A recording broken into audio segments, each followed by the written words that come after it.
Hello everyone. I Priyanka welcome you all to PBR Kaksha. So our today's lecture will be based on 2021 PYQ जो हमारे हैं polity के, ठीक है।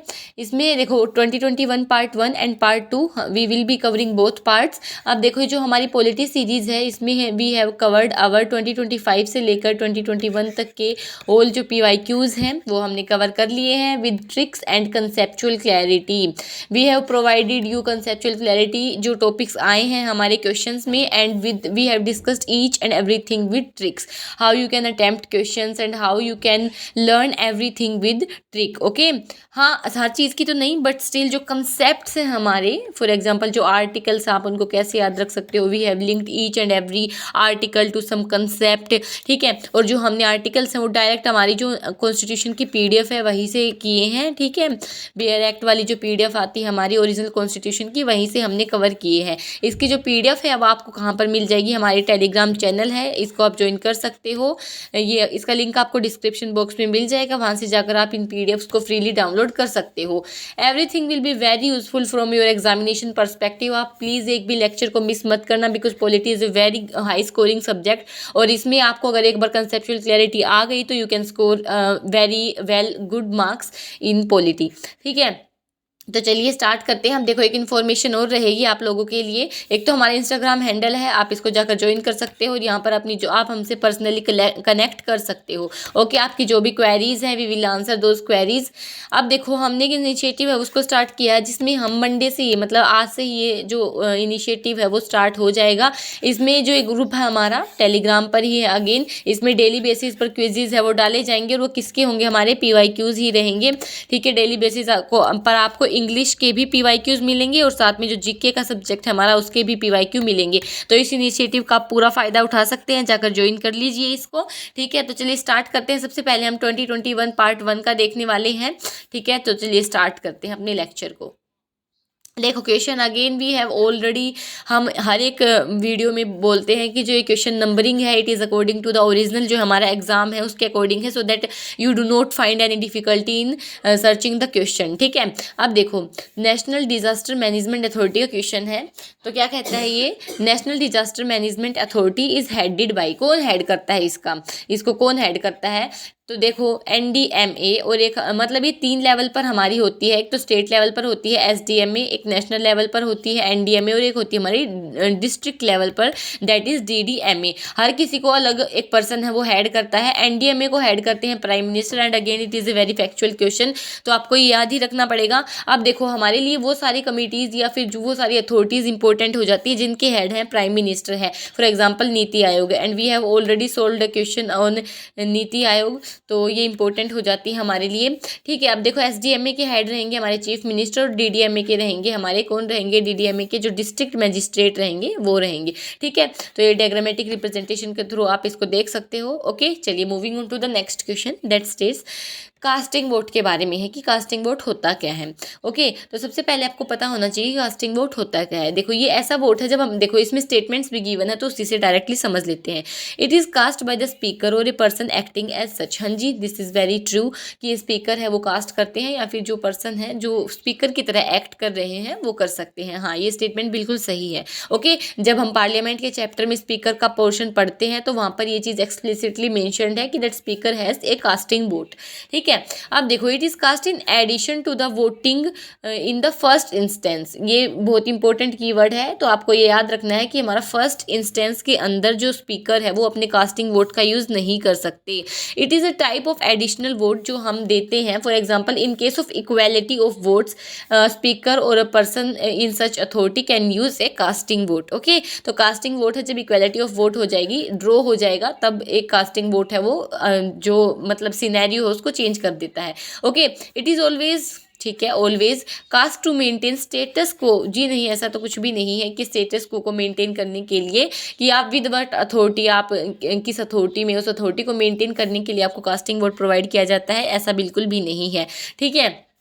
तो इसका करेक्ट आंसर कौन सा हो जाएगा हमारा, ओनली 1 and 3 जो स्टेटमेंट है आर करेक्ट। ओके, चलो कास्टिंग वोट आपको समझ आ गया, बहुत इंपॉर्टेंट है ये इक्वेलिटी ऑफ वोट। देखो again I am again repeating this thing कि जो पार्लियामेंट का हमारा चैप्टर है, you can not skip this chapter, this is a very important chapter. आप खुद पढ़ोगे तो आपको रियलाइज होगा that a major chunk of PYQs हैं वो इसी चैप्टर से आते हैं। और साथ में आप प्रेसिडेंट, गवर्नर, सुप्रीम कोर्ट जो हमारे हैं ये चैप्टर्स भी कर लेना। यूनिट 1 है ना, वो तो सारी की सारी इंपॉर्टेंट है, ठीक है। यूनिट 1 यानी कि जो कॉन्स्टिट्यूशनल फ्रेमवर्क वाला चैप्टर है वो हमारा पूरा का पूरा इंपॉर्टेंट रहेगा। उसमें फंडामेंटल राइट, DPSP, और जो DPSP की जो ट्रिक है, आप सारी की सारी DPSP को कैसे याद रख सकते हो वो ट्रिक हमने शॉर्ट के थ्रू डिस्कस करी है। फंडामेंटल ड्यूटीज़ की जो ट्रिक है वो हमने एक शॉर्ट के थ्रू डिस्कस करी है। तो आप ये सारी चीज़ें जाकर वहाँ देख सकते हो। This is a very important portion for our examination. Okay, चलो let us move on to the next question that states equality before law क्या होता है। And in classes also, in previous classes also we have already discussed कि जो equality before law है वो हमारे article 14 में आता है, ठीक है। तो इसमें आर्टिकल पूछा था डायरेक्टली। एक बार इसको ना हम अपनी कॉन्स्टिट्यूशन की जो PDF है, चलो हालांकि उसमें नहीं गिवन हो गए हैं, देखो यहीं पर बता देती हूँ एक बार आपको। एक तो हमारी होती है equality before law, that is given here, equality before law. और एक होती है हमारी equal protection of law, equal protection of law. Both concepts are very important, ठीक है। इनको समझना, इनकी क्लैरिटी लेना बहुत इंपॉर्टेंट है, इक्वल प्रोटेक्शन ऑफ लॉ। तो चलिए देख लेते हैं एक बार। देखो इक्वलिटी बिफोर लॉ क्या होता है, ये हमारा रूल जो आर्टिकल 14 है वो गाइड करेगा। अगेन ये रूल जो रूल ऑफ लॉ है कंसेप्ट उसके अंडर आता है। और ये हमने कहाँ से डिराइव किया है, ब्रिटेन से। इरिस्पेक्टिव ऑफ द स्टेटस, जो स्टेटस है किसी भी पर्सन का सोसाइटी में, उस स्टेटस के इरिस्पेक्टिव होकर जब हम डिसीजन लेते हैं, जब कोर्ट्स डिसीजन लेते हैं, तो उसको हम क्या बोलते हैं, equality before law. That every person is equal before law, equal in the eyes of law, ठीक है। तो ये कहता है इक्वलिटी बिफोर लॉ का कंसेप्ट। लेकिन जो इक्वल प्रोटेक्शन ऑफ लॉ है ये थोड़ा सा हमारा ब्रॉडर कंसेप्ट रहेगा। इसमें क्या है कि इक्वल्स है ना, जो इक्वल्स हैं that should be treated equal, यानी कि जो लाइकली पर्सन है, likely should be treated like equals. जो एक जैसे एक पोजीशन पे जो लोग हैं उनको इक्वलिटी के साथ ट्रीट किया जाएगा, ठीक है। तो ये कंसेप्ट है, थोड़ा ब्रॉडर कंसेप्ट रहेगा। और ये हमने कहाँ से डिराइव किया है, USA से किया है। तो ये आपको याद रखना है। यानी कि अगर मान लो कोई पुअर है और कोई रिच है, उन दोनों के बीच में अगर केस है, तो ये इक्वलिटी बिफोर लॉ का कंसेप्ट क्या कहेगा, ये कहेगा कि आपको इक्वल लेना है। तो इरिस्पेक्टिव ऑफ द पोस्ट या फिर जो स्टेटस है उसके इरिस्पेक्टिव, यानी कि इसमें ना हम ये देखेंगे कि कौन रिच पुअर है, इक्वल डिसीजन है वो दिया जाएगा। बट जो इक्वल प्रोटेक्शन ऑफ लॉ का जो कंसेप्ट है ना, वो क्या बोलेगा कि जो रिच है ना, जो पुअर है, अगर इन दोनों के बीच में अगर कोई केस है ना, तो सबसे पहले जो ये पुअर है ना इसको इसके इक्वल करो रिच के इक्वल, यानी कि इसको आप लीगल हेल्प प्रोवाइड करो। उसके बाद ही जो केस है उसको फाइट करो, यानी कि उसके बाद ही इनको कंसीडर करना चाहिए, ठीक है। तो जो जो इक्वल्स हैं उनको इक्वली ट्रीट करना चाहिए, ये कंसेप्ट है। आई होप आपको ये समझ आ गया होगा। अगर नहीं आया तो आप कमेंट सेक्शन में डाल सकते हैं, हम एक शॉर्ट के थ्रू इसको बता देंगे। ओके, चलो मूविंग। आप देखो इसमें आर्टिकल 14 है इक्वलिटी बिफोर लॉ, आर्टिकल 15 है नो डिस्क्रिमिनेशन रिलीजन, रेस और कास्ट और सेक्स। तो एक बार इनको देख ही लेते हैं ना, हमारी डायरेक्ट जो ओरिजिनल कॉन्स्टिट्यूशन की PDF है उसी से ही देख लेते हैं। देखो आपको बहुत अच्छे से समझ आ जाएंगी चीज़ें। देखो आर्टिकल 14 तो हम देख चुके हैं, बट स्टिल एक बार यहाँ से भी देख लेते हैं। देखो इक्वालिटी बिफोर लॉ की इक्वल प्रोटेक्शन ऑफ लॉ है वो प्रोवाइड करी जाएगी। The state shall not deny to any person equality before the law or equal protection of law within the territory of India. Okay, 15 की क्या है कि भाई प्रोहिबिशन रहेगा डिस्क्रिमिनेशन ऑन ग्राउंड ऑफ, देखो इसकी ट्रिक क्या रहेगी, हमने कल की क्लास में भी इसको डिस्कस किया था, CSR 2, यानी कि कास्ट, सेक्स, रिलीजन, रेस, और जो हमारा इसमें एक चीज़ आएगी प्लेस ऑफ बर्थ, ठीक है। ये आपको याद रखनी है। इसमें क्या नहीं है, हमारा डिसेंट नहीं है, ये आपको याद रखना है, ठीक है। क्या चीज़ है क्या चीज़ नहीं है, ये चीज़ भी आपको याद रखनी है। ओके, देखो no citizen shall on any ground only of religion, race, caste, sex, place of birth और एनी ऑफ देम, उनको हम डिसएबिलिटी या लाइबिलिटी या रेस्ट्रिक्शन कंडीशन इनके रिगार्डिंग में सब्जेक्ट नहीं कर सकते हैं। ओके, चलो देखो ये हमारा ऑलरेडी एक PYQ है, ये PYQ में पूछी गई थी, एज इट इज़ गिवन थी कि एक्सेस टू जो शॉप है वो कौन सी आर्टिकल के अंडर आती है। तो अगर आप डायरेक्टली इसको कॉन्स्टिट्यूशन के आर्टिकल से पढ़ोगे या फिर लक्ष्मीकांत से भी पढ़ोगे तो आपको ये चीज़ें पता लग जाएंगी, ठीक है। The use of well, tank, जो बाथिंग गार्ड्स है, मतलब जो पब्लिक चीज़ें हैं ना, उनको आप किसी को भी यूज़ करने से डिनाई नहीं कर सकते हो। ये कौन से आर्टिकल में है, आर्टिकल 15 में गिवन हो। और अगेन ये PYQ है तो हमारा इंपॉर्टेंट हो जाता है, ठीक है।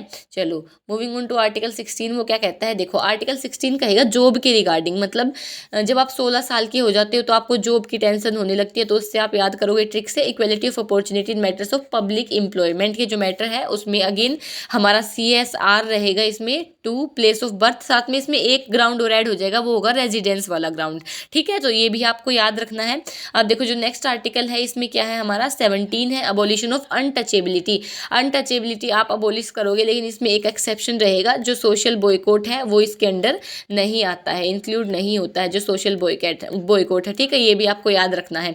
नेक्स्ट देखो अबोलिशन ऑफ टाइटल्स, यानी कि जो आपको टाइटल्स प्रोवाइड किए गए हैं वो आप नहीं ले सकते हो एक्सेप्ट मिलिट्री और जो अकेडमिक टाइटल है, जैसे कि डॉक्टर की जो डिग्री है, मिलिट्री में जैसे चीफ मार्शल है कोई, वो ये टाइटल ले सकते हैं, अदर देन देम कोई भी अपना एक टाइटल नहीं ले सकता। अब इसमें कुछ कंडीशंस है 3, देखो कि no citizen of India shall accept any title from any foreign state. अगर मान लो कोई फॉरेनर है, कोई सिटीजन ऑफ इंडिया नहीं है और वो वर्क कर रहा है स्टेट के अंडर, तो वो क्या करेगा, बिना कंसेंट के, प्रेसिडेंट की कंसेंट के बिना उस टाइटल को नहीं ले सकता है।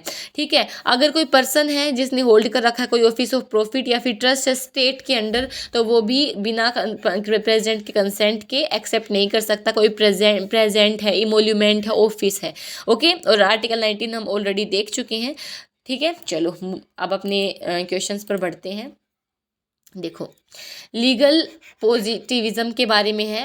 लीगल पॉजिटिविज्म एक थ्योरी डेवलप करी थी, वो किन्होंने की थी, जोहन ऑस्टिन ने। देखो अब जो रिसेंट अगर हम ट्रेंड देखें ना, तो रिसेंट ट्रेंड में इस टाइप के क्वेश्चन है ना वो नहीं पूछे जा रहे हैं थ्योरीज के रिगार्डिंग, तो इस पे ज़्यादा जोर देने वाली बात नहीं है कि आप हर एक चीज़ को अब जाके याद करने लग जाओगे।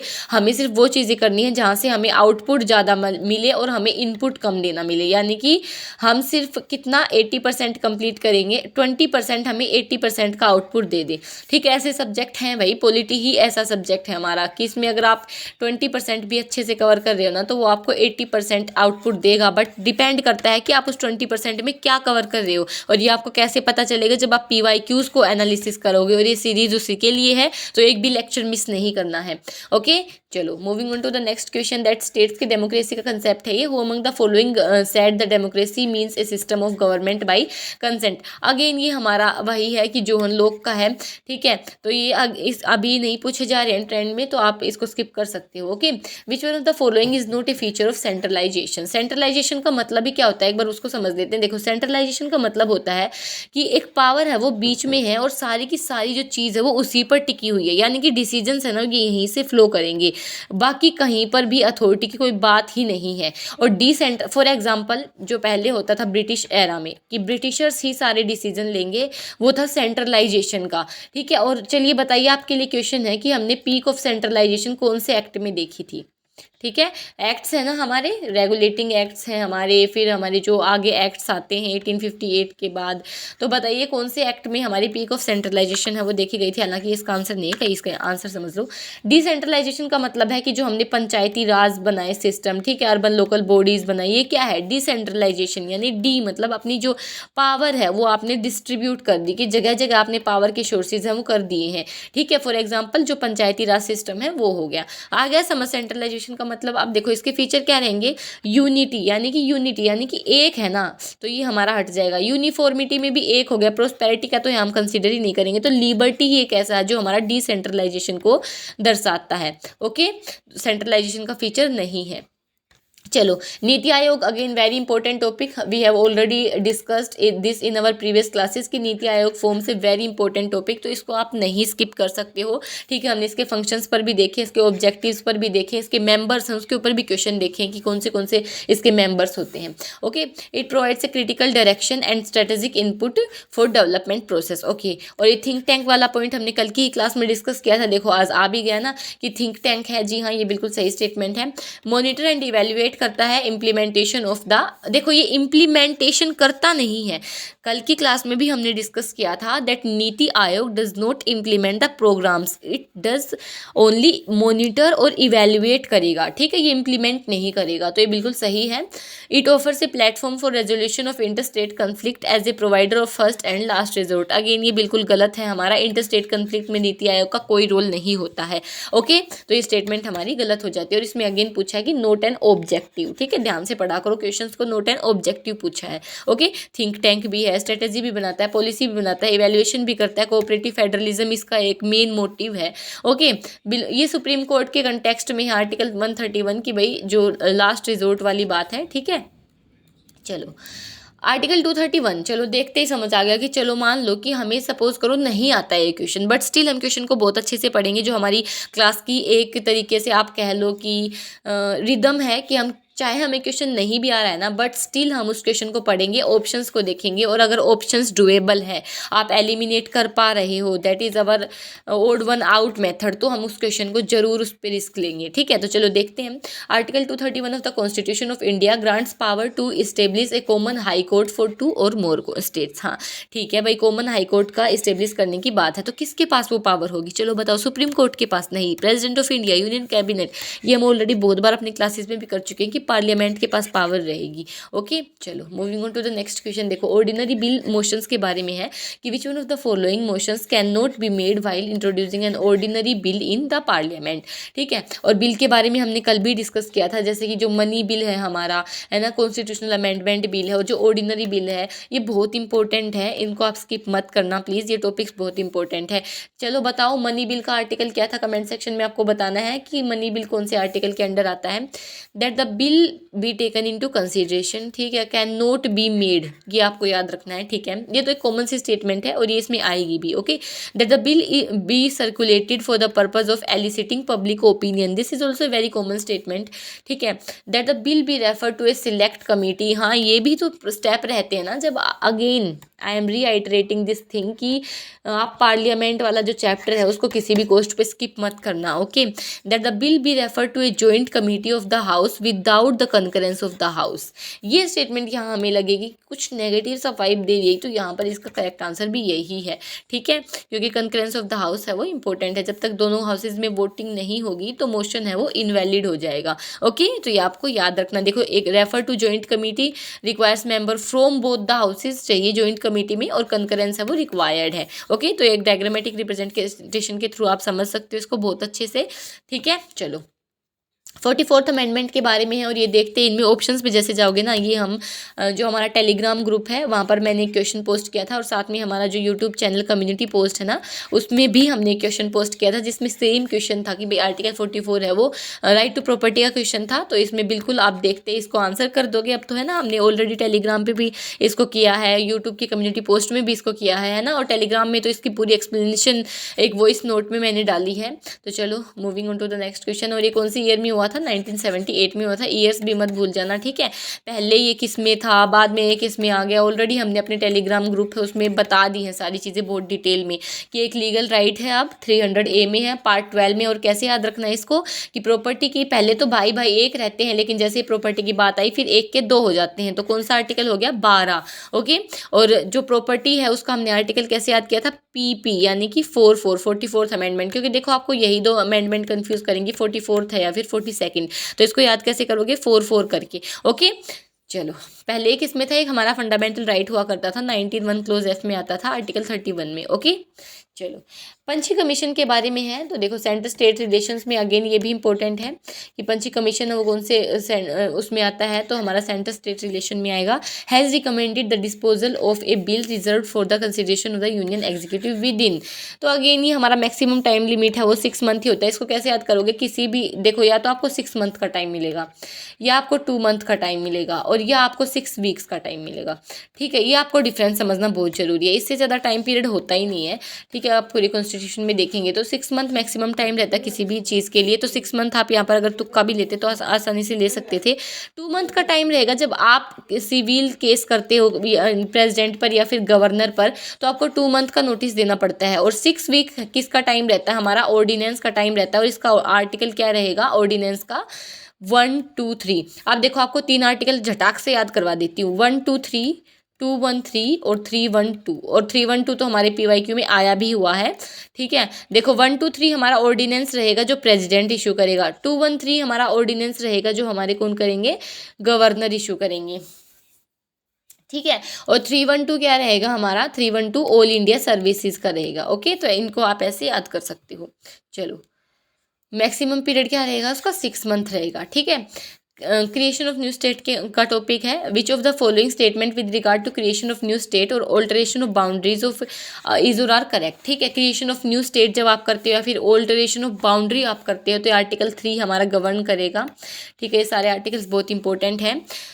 देखो, an amendment has to be moved in the parliament under article 368। क्या ये सही कह रहा है कि अंडर आर्टिकल 368 ही मूव होगा? नहीं, ये हमारा सिंपल मेजोरिटी के साथ हो जाता है। अगर आपको बाउंड्रीज वगैरह करनी है तो 368 के अंदर जो ओनली स्पेशल मेजोरिटी वाली चीज़ें होंगी, तो ये बहुत इंपॉर्टेंट, इसीलिए मैं बार बार बोल रही हूँ कंसेप्चुअल क्लैरिटी बहुत इंपॉर्टेंट, क्योंकि इतने सारे आर्टिकल्स याद करना, इतने सारे प्रोविजन तभी आपको याद होंगे जब आप कंसेप्ट की क्लैरिटी रखोगे।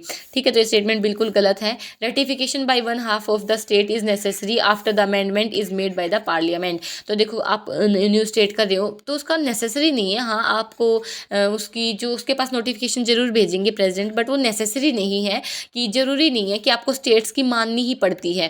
ठीक है, आर्टिकल 4 बताता है ये चीज़। ओके, देखो, the legislation can be passed 3, article 3 बताएगा। ठीक है, the legislation can be passed by a simple majority of both the houses. हाँ, ये बिल्कुल सही है, सिर्फ इसमें एक ही स्टेटमेंट सही है, वो है हमारी 3। ठीक है, इसमें पूछा क्या है, करेक्ट स्टेटमेंट पूछा, तो ये इंपॉर्टेंट है और ऑलरेडी हम ऊपर भी डिस्कस कर चुके हैं कि आर्टिकल 368 के अंडर वही आर्टिकल आएंगे जो स्पेशल मेजोरिटी से हम रिमूव करते हैं या फिर मूव करते हैं। तो ये तो हमारा सिंपल मेजोरिटी के साथ होता है। ठीक है, और आर्टिकल भी हमने देख लिया, आर्टिकल 3। ओके, चलो moving on to the next question. क्या कहता है कि देखो, who among the following was the chairman of national commission for review of the working of the constitution. जब कॉन्स्टिट्यूशन का रिव्यू करना था तो उसका बताना 2000 में जो बनी थी। तो अगेन जस्टिस जो हमारे MN वेंकटाचार्य हैं वो थे, या तो इस टाइम पे न्यूज़ में था ये, इसी वजह से पूछा है। ठीक है, ऐसे नहीं है कि आप बहुत ज़्यादा पीछे की चीज़ें पूछेंगे। हाँ, करंट में अगर आपको कोई, तो इससे क्या टॉपिक पता लग रहा है आपको? ऑलरेडी हम ऐसे क्वेश्चन ना 3 क्वेश्चन देख चुके हैं। ठीक है, तो आपको क्या पता लगेगा कि अलग अलग ईयर्स की बात कर रही हूँ यहाँ में। ठीक है, इसमें क्या पता लगेगा आपको कि ऐसे क्वेश्चंस इंपॉर्टेंट है, जैसे कोई कमेटी है या फिर कोई बेंच है जो बहुत न्यूज़ में है अभी, तो उसका एक बार देख लेना कौन से जस्टिस हैं वो उसको गवर्न कर रहे हैं या फिर उनको हेड कर रहे हैं। ठीक है, which of the following statement about Panchayati Raj system, very important topic. ये तो UPSC CSC का जब आप सिलेबस देखोगे तो उसमें आउटराइटली ये सिलेबस में ही मेंशन है, तो इंपॉर्टेंट टॉपिक है बहुत पंचायती राज वाला।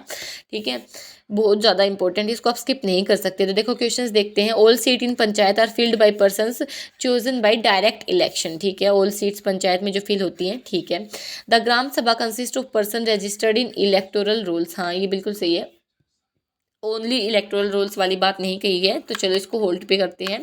The chairperson of a panchayat is elected in accordance with a law passed by each state. जो चेयरपर्सन है पंचायत के accordance with law passed by each state. ठीक है, all states in India have 3 tier जो system of Panchayati Raj है उन सभी states में है। तो जरूरी नहीं है कि सभी स्टेट्स में 3 टियर का है, किसी किसी स्टेट में 2 टियर भी हैं, तो ये आपको पता होनी चाहिए। ठीक है, तो बिल्कुल गलत है। जैसे ही हमारा 4th गलत हुआ तो हमारे पास 2 ऑप्शंस बच गए, तो अब ये पता लग गया 2 और 3 है वो बिल्कुल सही है। तो देखो, जो ग्राम सभा है उसमें हमारे जो रजिस्टर्ड इलेक्टोरल रोल में रहते हैं ना वोटर्स, वो ही होते हैं, और चेयरपर्सन जो है हमारे वो लॉ के अकॉर्डेंस में रहेंगे, और हर एक स्टेट का जो लॉ है वो अलग अलग होता है। ठीक है, पहली स्टेटमेंट देखते हैं। पहली स्टेटमेंट में, तो पहली स्टेटमेंट हमारी बिल्कुल सही है, जो सीट्स रहती है पंचायत में वो डायरेक्ट इलेक्शन के थ्रू ही फिल होती हैं, तो हमारी इसमें क्या है, B will be the correct answer. Okay, चलो देखो, डिस्ट्रिक्ट लेवल, इंटरमीडिएट लेवल और विलेज लेवल, तो जरूरी नहीं है कि किसी किसी स्टेट में जो इंटरमीडिएट लेवल है ना ये हटा देते हैं। ठीक है, तो इसीलिए 2 लेवल बच जाते हैं। ओके, समझ आया? डायग्रामेटिक रिप्रेजेंटेशन है, अगेन आप कभी नहीं भूलोगे, दिमाग में छप जाएगी आपकी ये चीज़। ओके, चलो, which of the following statements are correct, correct कुछ है। ठीक है, the elections to the panchayat are conducted by state election commission. ठीक है, ये बिल्कुल सही है, हमारी ये आपको याद रखना है, फैक्ट है। ठीक है, कि जो पंचायत के इलेक्शन होते हैं वो स्टेट इलेक्शन ऑफ कमीशन करवाते हैं। ठीक है, the state election commissioner is appointed by, जो चीफ इलेक्शन कमिश्नर है वो अपॉइंट करेंगे। चलो होल्ड पे रखो। The state legislature have the power to make laws on all matter relating to panchayat elections. तो स्टेट लेजिस्लेचर के पास पावर रहती है कि वो लॉ बनाए जो इलेक्शंस के रिगार्डिंग है पंचायत में। देखो, जो अगर हम शॉर्ट कहें, फॉर सपोज करो हमें क्वेश्चन नहीं आता बट स्टिल हम एलिमिनेशन नहीं कर सकते, तो इसमें आपको नॉलेज बहुत ज़रूरी है कि जो हमारे इलेक्शन कमीशन है वो भी इम्पोर्टेंट है, और ये किस किस में आएगा, ये टॉपिक आएगा हमारा जो पंचायती राज वाला हम पढ़ते हैं ना, उसमें आएगा। तो देखो इसमें क्या है कि हमारे स्टेट इलेक्शन कमीशन है वो कंडक्ट करवाते हैं पंचायत और म्यूनसिपैलिटीज़ की कमीशन, तो बिल्कुल सही है। और अपॉइंट कौन करेगा इनको, अपॉइंटमेंट रहेगी गवर्नर, क्योंकि अगर आपने पढ़ा होगा जो हमारे हमने कल की क्लास में किया है कि जो CEC चीफ इलेक्शन कमिश्नर है और जो इलेक्शन कमिश्नर है इनकी अपॉइंटमेंट कौन करते हैं, प्रेसिडेंट। तो अगर प्रेसिडेंट का रोल सेंट्रल लेवल पे है तो गवर्नर का रोल रहेगा हमारा स्टेट लेवल पर। तो जो स्टेटमेंट है हमारी इनकी, इनको कौन अपॉइंट करेंगे, स्टेट कौन सी थी वो स्टेटमेंट, द स्टेट इलेक्शन, हाँ अपॉइंटमेंट वाली की चीफ इलेक्शन कमिश्नर करेंगे, तो स्टेटमेंट हमारी बिल्कुल गलत हो जाएगी। ठीक है, अब देखो इसमें इलेक्शन टू पंचायत है वो कंडक्ट होते हैं, स्टेट इलेक्शन ये हमने देख लिया। स्टेट लेजिस्लेचर की पावर होती है कि भाई वो पंचायत में जो इलेक्शन हो रहे हैं उनको क्या कर सके, लॉ है उनके ऊपर उसको गवर्न करेगी, ये पावर होती है। तो इसमें करेक्ट आंसर क्या हो जाएगा हमारा, ऑप्शन डी। ठीक है, देखो इलेक्शन कमीशन ऑफ इंडिया है वो, एक मिनट, हाँ इलेक्शन कमीशन ऑफ इंडिया है, उसके जो वो किन किन के पार्लियामेंट के जो इलेक्शन होते हैं, स्टेट असेंबली के जो इलेक्शन होते हैं उनको कंडक्ट करवाता है, साथ में इनको अपॉइंट कौन करता है, प्रेसिडेंट। ओके चलो, which one of the following is not a correct description of union cabinet. ठीक है, it is part of the parliament, जो हमारी यूनियन कैबिनेट है वो पार्ट ऑफ द पार्लियामेंट है, नोट पूछा है, ठीक है ध्यान रखना। It is responsible to the parliament, ठीक है, रिस्पॉन्सिबल वर्ड अंडरलाइन करो, part of the parliament underline करो, it remains in power till it enjoys the confidence of the parliament, ठीक है, कैबिनेट वर्ड है ये अंडरलाइन कर लो। ठीक है, a person from outside the parliament can never be appointed A member of the cabinet. तो देखो इसमें नोट करेक्ट पूछा है हमारा।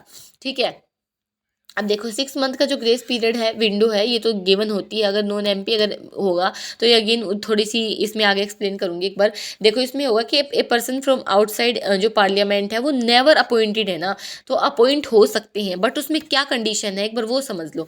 देखो 6 मंथ का ग्रेस पीरियड आपको मिलता है, मान लो कोई नॉन MP है और वो इलेक्ट हो चुके हैं एज ए मिनिस्टर, कैबिनेट में कर सकते हैं, पर वो कितने टाइम तक सर्व कर सकते हैं, 6 मंथ तक। अगर 6 मंथ तक उन्होंने पार्लियामेंट की मेंबरशिप नहीं ली, चाहे राज्यसभा की ले वो चाहे लोकसभा की, अगर उन्होंने मेंबरशिप नहीं ली तो वो अपनी ऑफिस से रिज़ाइन कर देंगे। ठीक है, वो मतलब कंटिन्यू नहीं कर सकते as a minister after 6 month. तो ये बहुत इंपॉर्टेंट टॉपिक है, ये पॉइंट भी बहुत इंपॉर्टेंट है, तो आपको याद रखना है। इसमें नेवर वर्ड है ना, ये आपको पकड़ना है, ठीक है, क्योंकि वो हो सकते हैं। ठीक है, बाकी सारे सही है कि भी पार्ट है कैबिनेट, अगेन पार्लियामेंट में ही तो बैठती है और रिस्पॉन्सिबल भी होती है, आपने सुना होगा नो कॉन्फिडेंस मोशन का। ठीक है, और बाकी अगर ये इंजॉय नहीं करती है कॉन्फिडेंस तो ये इसको हटा दिया जाता है, नो कॉन्फिडेंस मोशन लाके, है ना। चलो, which one of the following statement about the composition of parliament is not correct. ठीक, अगेन देखो पूरा ही पार्लियामेंट के ऊपर बेस्ड है, अगर जिसने पार्लियामेंट का चैप्टर छोड़ दिया ना तो समझो ये क्वेश्चन ही नहीं बनने।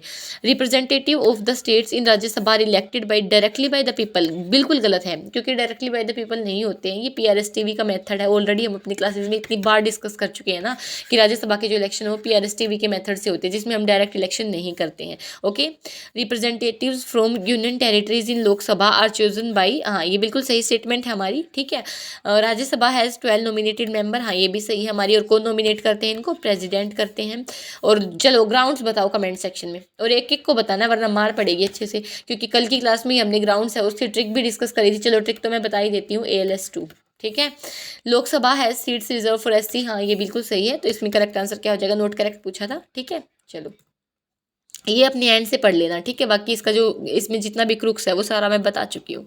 Okay, which among the following fundamental right are available to non citizens. देखो अब यहाँ ही ना बात, यहाँ आपको कन्फ्यूजन हो जाएगी बहुत बड़ी, तो एक बार इसकी ट्रिक बता देती हूँ। देखो 15, 16, 19, 29 और 30 ये ऐसे आर्टिकल्स हैं जो ओनली हमारे सिटीजन्स को ही अवेलेबल रहते हैं, ओनली सिटीजन्स जो हैं उनको ही अवेलेबल रहते हैं।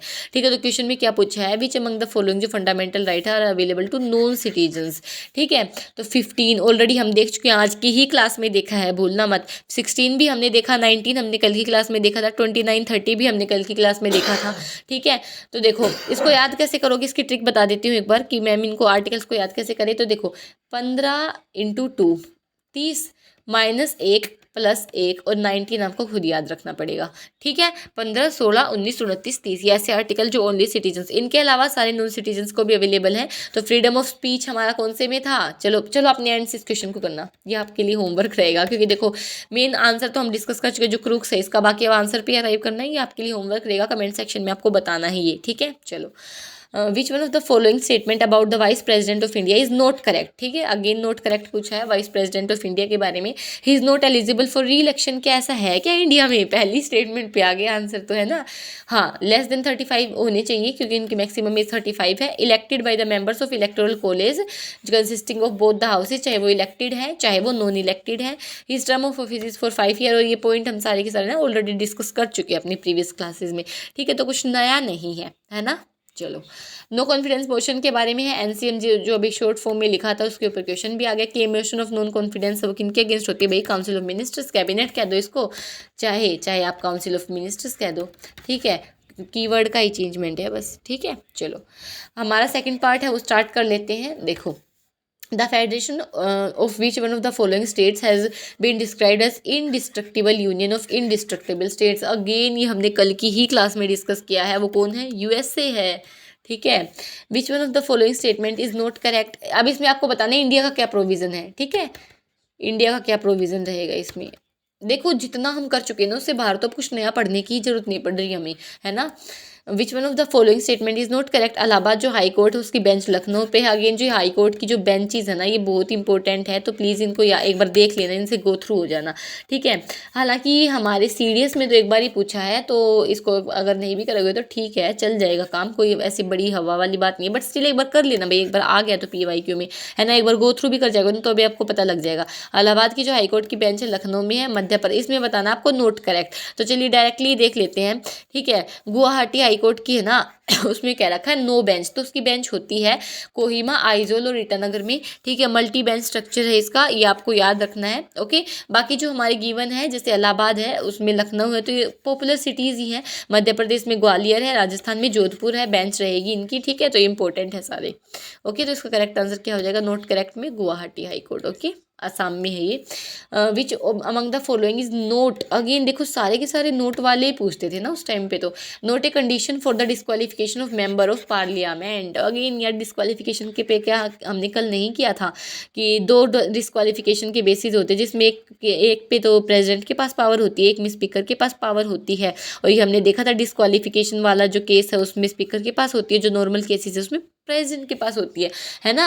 Voluntary acquisition of citizenship of foreign country, हाँ। Disqualification of member of parliament. Okay, holding the office of the chairperson of the national commission for women. ठीक है, the member abstain from voting in the house without permission. Not a पूछा है, note a condition, तो आपको याद रखना है कि जो कंडीशन नहीं है। ठीक है, तो अगर एब्सटेन कर देगा तो ये कंडीशन है हमारी। ठीक है, द मेंबर होल्ड्स, आपने सुना होगा ना विप वर्ड, पॉलिटी में विप वर्ड है, तो अगर विप को वायलेट करेंगे तो ये हो जाएगा। ठीक है, उनका disqualification. The member holds the office of the chairperson of the board of director of the national coal development corporation of. आप देखो इसमें एक नोट ए कंडीशन पूछा है ना, अगेन मैं रिएटरेट करूँगी, note a condition of disqualification. ठीक है, किससे वो डिस्क्वालीफाई नहीं होंगे। तो देखो इसमें डायरेक्टली है हमारा कि जो नेशनल कमीशन ऑफ वीमेन है, ये क्या है? हमारी एक स्टैट्यूटरी बॉडी है। ठीक है, और अगर इसकी पोस्ट को अगर वो होल्ड कर रहे हैं तो डिस्क्वालीफाई नहीं होंगे। बट अगर उन्होंने नेशनल कोल डेवलपमेंट की कर ली तो ये किसके अंडर आ जाएगा? हमारा ऑफिस ऑफ प्रॉफिट के अंडर आ जाएगा और वो डिस्क्वालीफाई हो जाएंगी। ठीक है, ये कंडीशन है हमारी, इनकी जो ओथ है और जो इनकी रिक्वायरमेंट्स होती हैं उनमें कंडीशन है, ऑफिस ऑफ प्रॉफिट होल्ड नहीं कर सकते हैं। मेंबर ऑफ पार्लियामेंट है वो ऑफिस ऑफ प्रॉफिट होल्ड नहीं कर सकते हैं। ठीक है, तो इसका करेक्ट आंसर हो जाएगा हमारा, सॉरी करेक्ट आंसर तो हम ऑलरेडी डिस्कस कर ही चुके हैं, तो पॉइंट एक्सप्लेन कर दी थी मैं। ठीक है, चलो। Who among the following considered the directive principle state policy as aiming at furthering the goal of social exclusion? ठीक है, देखो क्या है कि इसमें अगेन स्टेटमेंट गिवन है और अब इस टाइप की जो स्टेटमेंट्स है वो बहुत कम ही पूछ रहे हैं।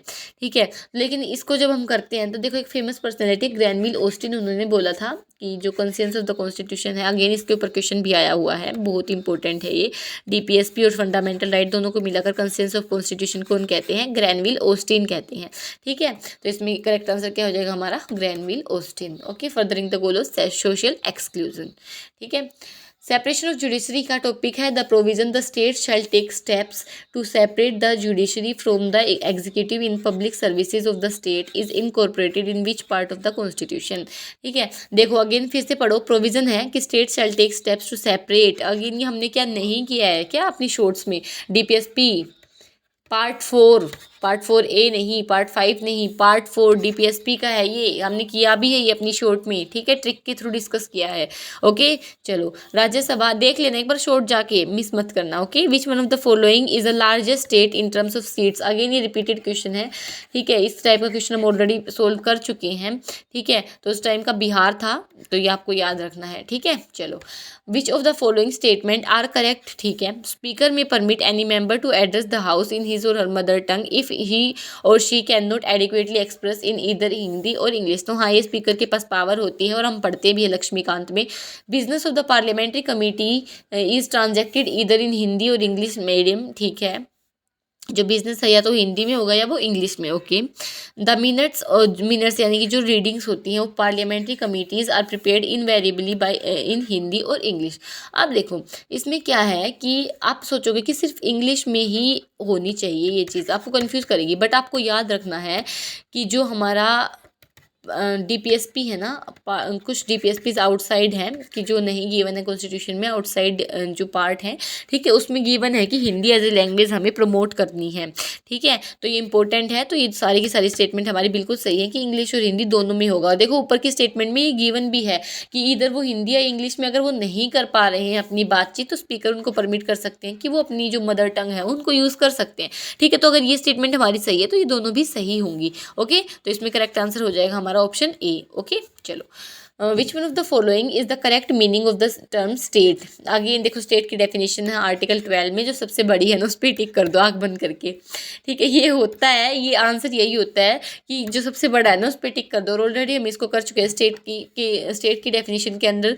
देखो कौन कौन आएंगे, पार्लियामेंट आएगी, ठीक है, स्टेट लेजिस्लेचर आएंगे, चाहे उसमें गवर्नमेंट है चाहे कोई भी है, ये सब आएंगे, लोकल अथॉरिटीज़ आएंगी, और साथ में ऐसे पर्सन्स, ऐसी प्राइवेट बॉडीज़ जो स्टेट के अंडर काम कर रही हैं, स्टेट के किसी भी पर्पज़ में वो इन्वॉल्व हैं, वो सारी चीज़ें आएंगी, ठीक है। तो आपको ये याद रखनी है। और इसमें आएगा कौन नहीं, जुडिशरी नहीं आएगी, तो ये भी आपको याद रखना है। चलो अलग पेन से नोट कर देती हूँ, जुडिशरी नहीं आएगी, ठीक है, इसमें, तो ये भी आपको याद रखना है, जुडिशरी इसमें नहीं आएगी, वेरी वेरी इंपॉर्टेंट।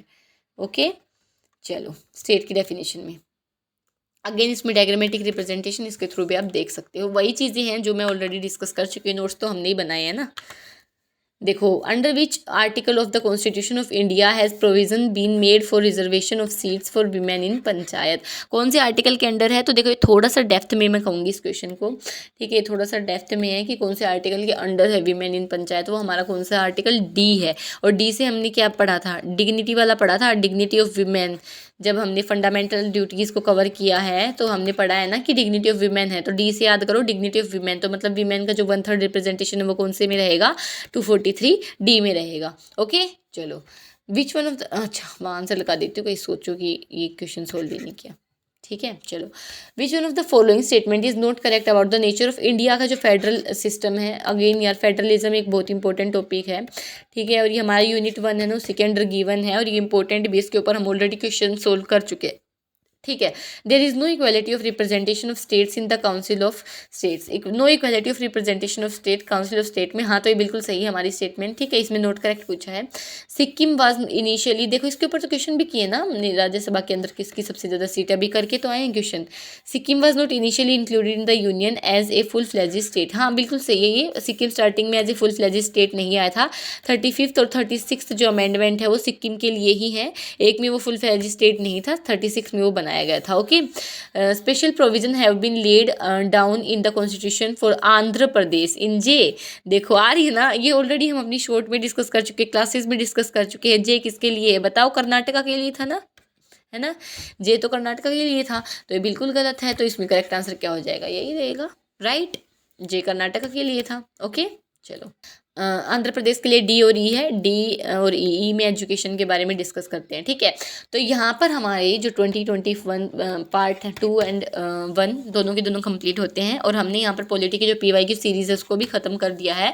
तो हमने ज्योग्राफी है, साइंस की चल रही है, अभी उसके 2-3 लेक्चर और बचे हैं, वो भी कंप्लीट हो जाएंगे जल्दी।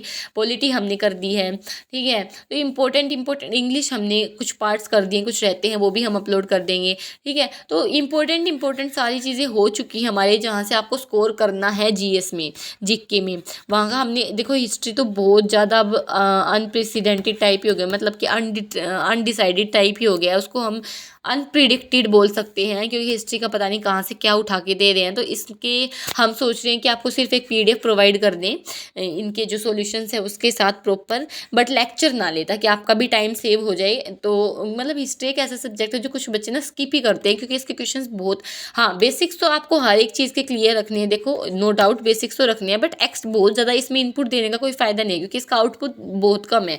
आउटपुट वाले जो सब्जेक्ट है ना चारों, वो हम कर चुके हैं, और साथ में डिफेंस तो आपको करना ही करना है। ओके, और डिफेंस में अगेन PYQ करने का कोई इतना बेनिफिट नहीं है, क्योंकि करंट अफेयर्स वाले पोर्शन ना वो बहुत ज़्यादा पूछे जा रहे हैं डिफेंस से। तो PYQ करने का कोई फ़ायदा नहीं है। हाँ कुछ बेसिक्स है जैसे जो ब्रह्मोस मिसाइल है ऐसे करके, तो वो तो आपको खुद अपने एंड से ही पढ़ने पड़ेंगे, जो आपके नोट्स हैं उनसे ही। तो इसीलिए डिफेंस का हम नहीं करवा रहे, ताकि आपका टाइम सेव हो, क्योंकि एग्जाम आने वाला है अब। ठीक है, बाकी आपको कोई भी डाउट क्वेरी है आप हमें इंस्टाग्राम पर भी बता सकते हैं, कमेंट सेक्शन में भी बता सकते हैं, और हमारा जो टेलीग्राम का डिस्कशन ग्रुप है वहाँ जाकर भी बता सकते हैं। ठीक है, इसकी जो PDF है, जितने भी हमने लेक्चर्स किए हैं उन सब की PDF आपको मिल जाएगी PVR कक्षा के टेलीग्राम चैनल पर। और बाकी हम ज़्यादातर अब कनेक्ट रहेंगे शॉर्ट्स के थ्रू, और शॉर्ट्स में हम टॉपिक्स करेंगे। आप भी अपने जो टॉपिक्स आपको जिसमें भी डाउट है उनकी हम ट्रिक डिस्कस कर रहे हैं हर एक टॉपिक की। तो आप बता सकते हो अपने टॉपिक की, मैम आप इस टॉपिक की ट्रिक बताओ, तो हम उसी के अकॉर्डिंग शॉर्ट डाल देंगे। ठीक है, तो चलिए मिलते हैं अपनी क्लासेस में नेक्स्ट जो हमारी साइंस की बची हुई हैं उनमें। ठीक है, तब तक के लिए bye bye, take care, thank you everyone.